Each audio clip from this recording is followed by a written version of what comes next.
Welcome to our channel. Today we how to authorize a brother scanner using Windows Scan easy tutorial step by step clearly. To authorize your brother scanner using Windows Scan, first, ensure your scanner is connected to your computer. Start by powering on your brother scanner. Next, click on the Windows Start menu. In the search bar, type Windows Scan and select the app from the search results.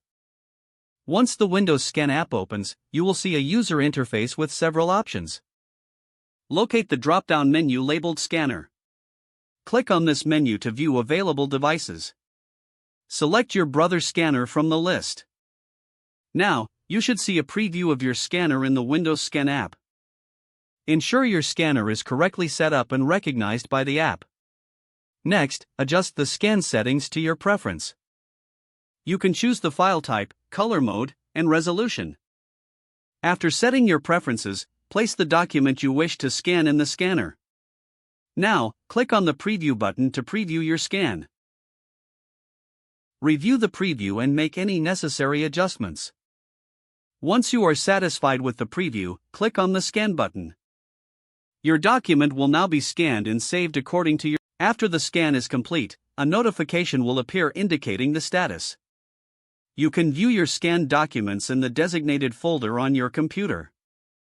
If any issues arise during this process, refer to the Brother Scanner's manual for troubleshooting tips. You have now successfully authorized your brother scanner using Windows Scan. If the page does not load, refresh the browser or try again in a private or incognito window. Make sure you are using the correct email address, then retype it carefully to avoid small typos.